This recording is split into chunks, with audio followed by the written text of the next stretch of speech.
हरे कृष्णा। आप सभी भक्तों का बहुत बहुत स्वागत।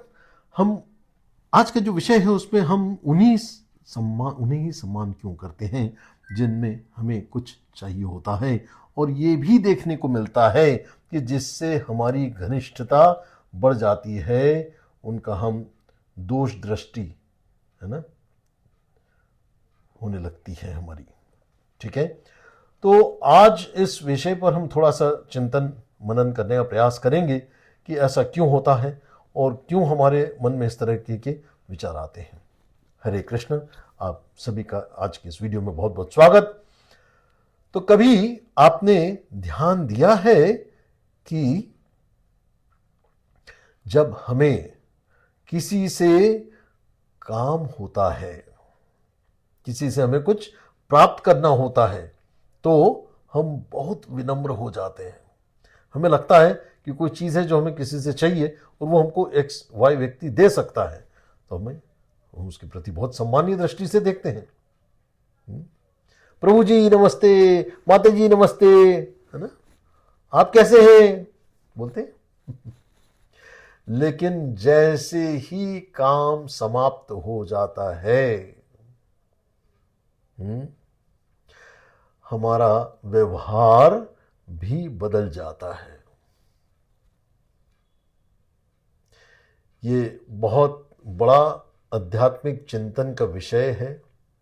अब सवाल ये है कि क्या हमारा सम्मान सच्चा है या स्वार्थ से प्रेरित है?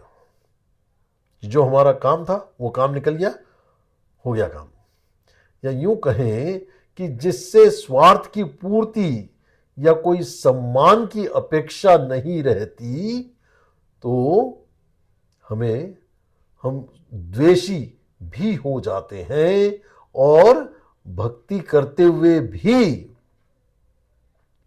आध्यात्मिक पतन का मार्ग अनजाने में ही चुन लेते हैं। तो आज हम इस गंभीर विषय को शास्त्र, कथाओं और आध्यात्मिक दृष्टिकोण से समझने का प्रयत्न करते हैं। तो इस संसार के संबंधों का सत्य क्या है उसको थोड़ा सा समझते हैं कि इस संसार में अधिकांश संबंध स्वार्थ पर आधारित होते हैं। जब तक लाभ है तब तक प्रेम है, जब तक फायदा है, जब तक आप फायदा दे रहे हैं तब तक आपको सम्मान मिल रहा है। और यह बहुत कठोर और कटु सत्य है, लेकिन शास्त्र इसे स्पष्ट रूप से बताते हैं। भगवद गीता 7.16 में एक श्लोक आता है, चतुर्विधा भजन्ते माम जनाः सुकृतिनो अर्जुन आर्तो जिज्ञासुर अर्थार्थी ज्ञानी च भरतर्षभ। भगवान कहते हैं 4 प्रकार के लोग भगवान के पास आते हैं। दुखी, धन चाहने वाले, जिज्ञासु और ज्ञानी। इसका अर्थ है कई लोग भगवान के पास भी किसी लाभ के लिए ही आते हैं। तो पहली कथा अगर अपन जाने तो मंत्री और राजा के बारे में जानते हैं। एक बार एक राजा बहुत शक्तिशाली था। दरबार में हजारों लोग आते थे। सभी लोग झुककर प्रणाम करते थे। राजा सोचता था, देखो लोग मुझे कितना सम्मान देते हैं। लेकिन कुछ वर्षों बाद राजा बहुत बीमार हो गया। उसकी शक्ति कम हो गई और धीरे धीरे वही लोग दरबार में आना बंद करने लगे। एक दिन राजा ने अपने मंत्री से पूछा कि क्या लोगों का प्रेम समाप्त हो गया? तो मंत्री ने उत्तर दिया, महाराज, लोग आपका सम्मान नहीं करते थे, वे आपकी सत्ता का सम्मान करते थे।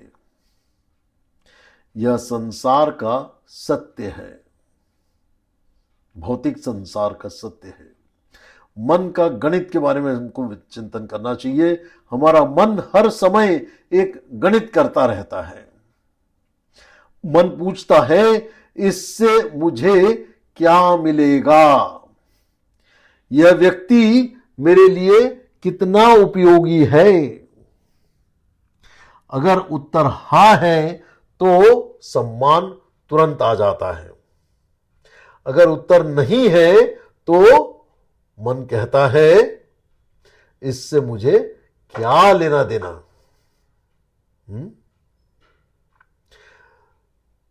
दूसरी कथा के बारे में समझते हैं, दूसरी कथा के माध्यम से समझते हैं कि संत और पत्थर।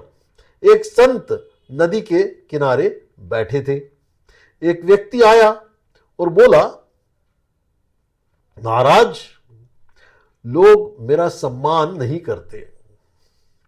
संत ने उसे एक पत्थर दिया और कहा, इसे बाजार में ले जाओ और इसकी कीमत पूछो। वह व्यक्ति बाजार गया। सब्जी वाले से उसने पूछा, क्या दोगे इसका? तो वो कहता, 2 आलू दूंगा। फिर वह जोहरी के पास गया। जोहरी ने कहा, यह तो बेशकीमती की हीरा है, बहुत बहुत कीमती रत्न है, मैं तुमको हजारों क्या लाखों रुपए दे सकता हूं। वो वापस संत के पास आया। संत मुस्कुराए और बोले, तुम्हारी कीमत पत्थर जैसी नहीं है, लेकिन लोग तुम्हें उतना नहीं मूल्य देंगे जितना उतनी ही मूल्य देंगे जितना उनकी समझ है। इसलिए संसार में सम्मान अक्सर दृष्टि और स्वार्थ पर निर्भर है। ठीक है। भक्ति की दृष्टि से अगर अपन विचार करें, भक्ति की दृष्टि से अगर अपन समझें तो, लेकिन भक्ति जो है हमें बिल्कुल अलग दृष्टिकोण देती है। चैतन्य महाप्रभु ने कहा है अपने 3 श्लोक में, शिष्टाष्टकम के, तृणादपि सुनीचे न तरुण अमानिना मान देना कीर्तनीय सदा हरि। अर्थात स्वयं सम्मान की इच्छा मत करो, लेकिन सबको सम्मान दो। यहां कोई शर्त लागू नहीं है, सबको सम्मान देना है और सम्मान की कोई अपेक्षा नहीं करनी है। तीसरी कथा आती है प्रहलाद महाराज की।